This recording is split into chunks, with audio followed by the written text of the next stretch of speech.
isu yang hangat, yaitu pencalonan Kapolri, Bang Fajrul dan Prof. Cipta.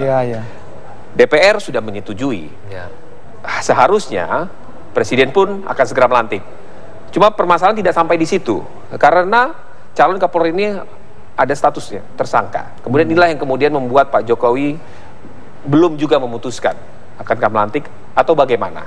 Nah, kalau kita melihat bagaimana dari pendukung Pak Jokowi melihat ini, sampai Anda kan hari ini. Iya, sampai dengan hari ini. Anda kan yang mendukung, yang memilih, yang saat ini tidak pernah berseberangan, tidak pernah mengkritik, tapi saat ini Anda berbeda. Apa yang membuat Bang Fajrul dan teman-teman berbeda? Kami relawan Salam Dua Jari itu tetap mendukung Pak Jokowi sebagai presidennya. Posisi kami adalah kami akan mengkritik apabila ada kebijakan yang keliru, kami akan mendukung apabila kebijakan itu memang pro publik. Nah, dalam kasus Kombes BG, dalam 2 hari Komjen BG, kami betul-betul berada dalam satu situasi bahwa kami akan melakukan kritik yang membangun kepada Pak Jokowi bahwa cita-cita bersama kita ingin menciptakan Indonesia yang bersih dari korupsi sebagaimana yang beliau janjikan dalam kampanye, baik dalam debat juga, itu melenceng kalau mengangkat Komjen BG menjadi Kapolri, oleh karena KPK sudah jelas menetapkan beliau sebagai tersangka. Jadi kita menyebutnya pun tersangka Komjen BG kan. Kami kemarin atas nama relawan Salam Dua Jari kan ketemu dengan jajaran komisioner KPK dari Pak Abraham Samad, kemudian Pak Pandu Zulkarnain dan Budi.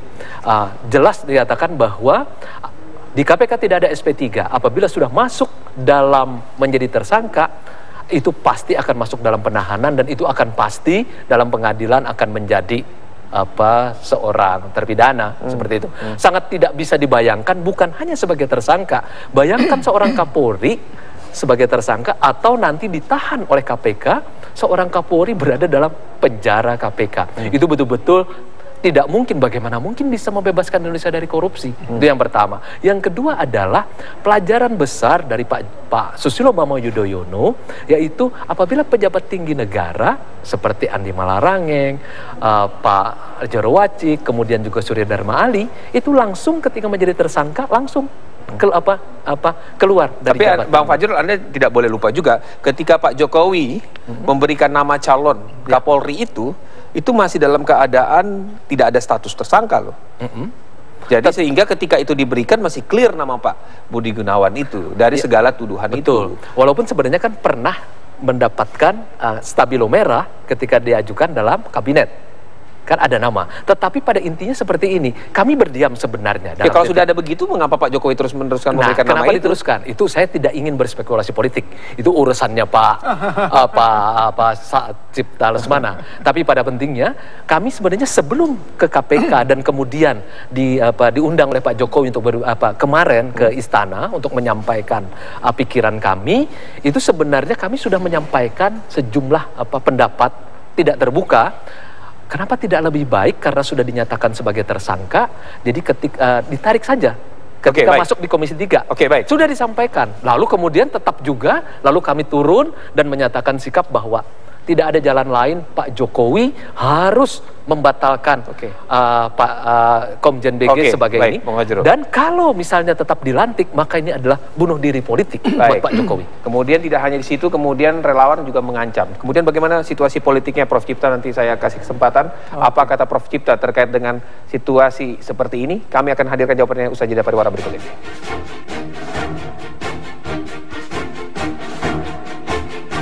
Yoso Diningrat yang merupakan anggota dari PDI Perjuangan. Selamat sore Bang Henry. Selamat sore. Ya Bang Henry, sebelum ke Prof. Cipta, tadi Bang Fajrul sudah mengatakan bahwa melakukan kritik keras bahkan ke Pak Joko Widodo jika sampai melantik Pak Budi Gunawan menjadi Kapolri. Alasannya karena statusnya sebagai tersangka. Dan tersangka kemudian itu kapan? Jadi tersangka itu kapan? Berdasarkan alat bukti yang cukup itu apa? Jadi kehormatan, kewibawaan negara, kewibawaan lembaga kepresidenan, kewibawaan lembaga Dewan Perwakilan Rakyat, janganlah dirusak dengan cara-cara yang tidak terhormat seperti itu. Kenapa saya katakan tidak terhormat? Kalau memang terdapat bukti yang cukup, kenapa baru diajukan menjelang 4 jam ketika Dewan Perwakilan Rakyat akan melakukan fit and proper test. Kalau bukti itu baru ditemukan beberapa jam sebelumnya, kenapa dan kemana, ngapain KPK selama ini? Tapi kalau itu memang sudah ditemukan sejak dulu, kenapa baru diajukan sekarang? Dan alat bukti yang cukup itu, 2 alat bukti yang cukup itu, alat bukti apa? Tentunya harus ada satu alat bukti keterangan saksi. Saksi yang mana pasti belum pernah didengar. Kalau tindak pidana itu adalah tindak pidana korupsi dalam hal ini menerima suap, yang pemberi suap itu sudah barang tentu harus terlebih dahulu atau setidaknya bersamaan ditetapkan sebagai tersangka dan sudah diperiksa, didengar keterangan sebagai saksi. Demikian pula kepada Komisaris Jenderal Polisi Budi Gunawan, hendaknya sudah pernah didengar keterangan sebagai saksi. Jangan ujuk-ujuk tiba-tiba tetapkan sebagai tersangka, diumumkan dengan cara yang sengaja, kemudian dengan gegap gempitanya gitu, seolah-olah mati lo sekarang, seolah kan begitu. Lah ini maunya apa gitu loh, apalagi ada dikatakan politik bunuh diri, yang bunuh diri ki sopo, alasannya apa gitu loh Pak Fajrul. Oke, Bang Fajrul bisa dijawab soal ini? Iya, saya mengambil kami pertemuan dengan Pak Abraham Samad, jelas sekali dikatakan bahwa mereka sudah menjalankan semua proses hukum. Jadi mereka mendapatkan bahkan lebih dari 2 alat bukti yang sah, dan karena KPK ini tidak memiliki SP3, karena sudah dinyatakan tersangka, ini tidak akan lolos dari proses hukum, lalu kemudian juga persidangan. Enggak, pertanyaannya Anda tidak sependapat dengan apa yang disampaikan tadi, alasan-alasan Bang Henry tadi yang soal betul. KPK. Karena menurut saya ini ketika dia mengatakan itu semuanya materi hukum yang akan dijawab oleh KPK dan kemudian akan diselesaikan di pengadilan. Saya pikir itu. Tapi Anda sendiri merasa janggal tidak sih? Saya tidak merasa janggal. Mengapa tadi beberapa jam sebelum? Begitulah pekerjaan yang dikerjakan oleh KPK sebenarnya. Jadi maksud saya, apa benar dengan profesionalitas mereka dalam melakukan penyelidikan, dalam melakukan penyidikan, saya menjadi percaya dengan apa yang mereka lakukan selama ini. Tentang apa yang dikatakan tadi yang terkait dengan materi perkara. Cara kerjanya itu yang dilakukan KPK selama ini. Memang begitu? Memang begitu. Artinya mereka sudah mencoba mengumpulkan selama ini kan tidak baru, mereka sudah mengumpulkan selama ini kan seperti itu. Kemudian yang kedua, satu-satu Bang Henry yang menyedihkan, Bang Fajrul, Bang Henry, yang mau kita bergantian, suara tidak jelas bagi pemirsa. Menjelang beberapa jam sebelumnya. Satu-satu, baik. Memang begitu cara bekerja penyelidikan. Ini sedang dikonfirmasi Bang Henry. Benar. Perkara ini sudah berlangsung lama sejak tahun 2010 dan mereka tidak diam dalam mengerjakan ini. Bang Henry, saya minta Anda tahan dulu Bang Henry. Bang Henry, saya ngerti. Ya, saya ngerti, bukan sekedar dengar katanya. Tidak ada katanya. Ini mantan penegak hukum. Tidak ada katanya. Sebelum saya menjadi anggota DPR RI, saya semuanya disampaikan dengan clear. Saya paham betul status itu. Tersangka cara seperti itu tidak benar, gitu loh. Budi. Kita dalam melaksanakan penegakan hukum, proses penegakan hukum, dalam berpolitik, Bang Henry, itu pun ada etika gitu loh. Kita tidak memperdebatkan kerja KPK, tapi kita bagaimana prosedurnya jalan. Ya, kami sengaja memang ketemu dengan KPK secara langsung kemarin sebelum ketemu dengan Pak Jokowi. Apa jawaban, apa keterangan dari KPK? Jelas bahwa mereka menjalankan semua prosedur tidak sekarang, tapi sudah cukup lama. Kemudian mereka mengatakan saatnya untuk menyatakan. Kenapa baru diumumkan menjelang tidak harus jam? Anda kan yang memutuskan bahwa kapan KPK memutuskan atau tidak. Itu yang menjadi persoalan. Tidak ada urusannya kapan KPK memutuskan seseorang menjadi tersangka atau tidak. Bukan urusan Anda.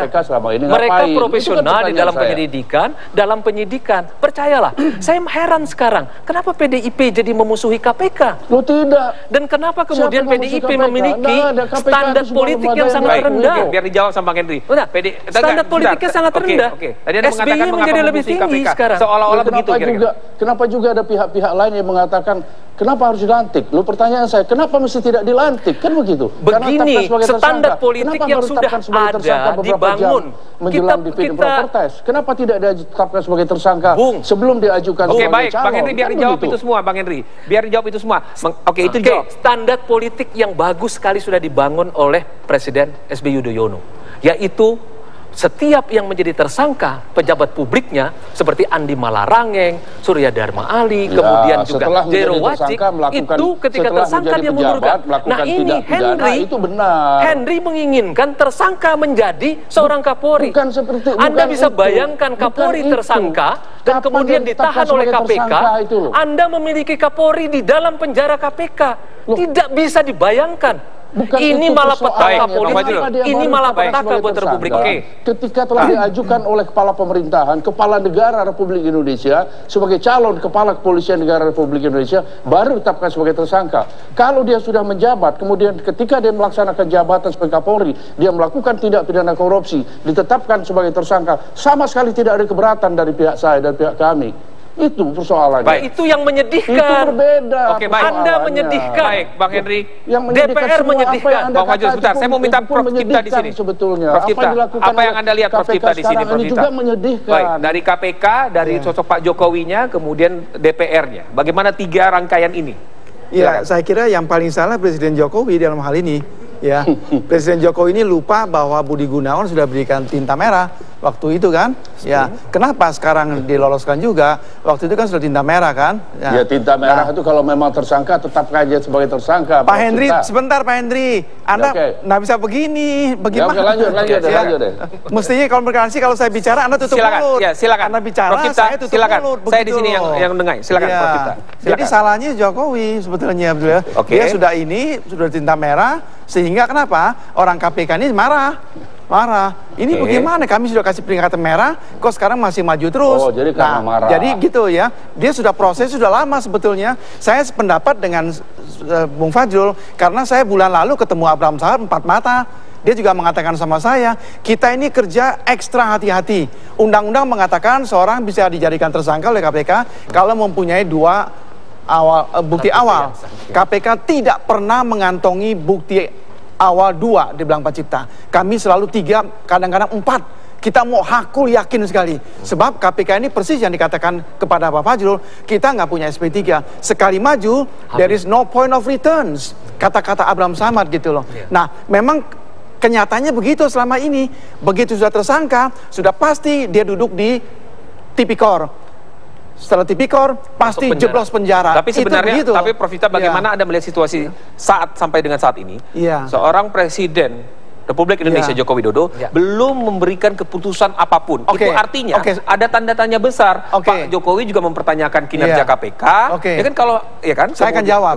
Rabu pagi saya di TV One. Saya katakan saya berharap Presiden Jokowi hari ini mengeluarkan surat menarik kembali Budi Gunawan. Ternyata tidak. Rabu itu saya mengharap. Kenapa? Waktu itu belum fit properties. Masalahnya masih sederhana. Sekarang setelah lolos dari paripurna, ini kompleks. Ya, saya tahu kalau dibatalkan bahaya Presiden. Kenapa? Oh, Presiden bisa di-impeach, Presiden bisa dituduh melakukan contempt of parliament. Orang pada nggak tahu. Saya sudah teliti. Kalau dibatalkan? Pelecehan terhadap parlemen. Oh iya dong. Berarti sia-sia dong tuntutan dari Bang Fajrul. Tunggu sebentar. Ya. Presiden minta persetujuan sama parlemen. Parlemen sudah kerja bagus, sudah menyetujui, tok kan. Setelah disetujui, ditolak sama Presiden Jokowi. Itu menurut saya bisa penghinaan, bisa contempt of parliament. Itu bahaya sekali. Sekarang Jokowi ini dalam situasi Anda tetap saja dilantik. Tunggu. Situasi yang sangat dilematis. Jokowi, Pak Presiden Republik Indonesia. Kalau ditolak, dia berbahaya. Kalau dia lantik, persis seperti yang dikatakan Pak Fajrul, saya setuju, bunuh diri politik, persis seperti saya juga sudah katakan di luar, bagaimana Pak, kita nggak bisa bayangkan seorang Kapolri nanti diberikan baju rompi yang berwarna oranye itu kan, masuk penjara. Aduh, luar biasa, tamparan buat Presiden, tamparan untuk bangsa Indonesia. Menurut Prof Cipta dengan situasi kondisi seperti ini, paling cantik adalah jangan tolak persetujuan DPR, jangan dilantik hari ini. Terus? Apa? Ya, ditunda sampai Oktober, sampai habis masa jabatan Sutarman, sambil melihat proses dari KPK. Itu paling cantik. Baik. Bang Henry, coba Anda sikapi apa yang disampaikan oleh Prof Cipta tadi. Ya, kalau menurut saya, kalau perlu, kalau bisa malam ini juga, atau paling lambat besok dilantik. Dan saya mengingatkan, kita jangan menyebut Jokowi. Bapak Joko Widodo itu bertindak dalam kapasitas sebagai Presiden Republik Indonesia. Alangkah eloknya kalau kita mempunyai etika dalam berpolitik atau dalam bertata krama, kita sebut Presiden Republik Indonesia. Jangan mengatakan salah Jokowi, bukan Jokowi. Ya, Presiden Republik Indonesia. Diterima Pak Henry, silakan. Udah itu aja deh. Oke, Bang Fajrul. Bisa lantik malam ini, kalau nggak besok. Jadi tetap tidak ada alasan tidak untuk melantik. Oh iya, nggak ada alasan. Ada begini sekarang. Nggak ada cerita bunuh diri. Ada 9 fraksi termasuk PDIP dan Nasdem. Ya, 9 dari 10 loh. 10, tapi kan Demokrat tidak. Ya, jadi 9 mengatakan akan tetap mempercepat. Nanti itu yang saya sesalkan dan itu menyedihkan. Anda bisa bayangkan DPR yang dipilih oleh rakyat memilih seorang Kapolri tersangka.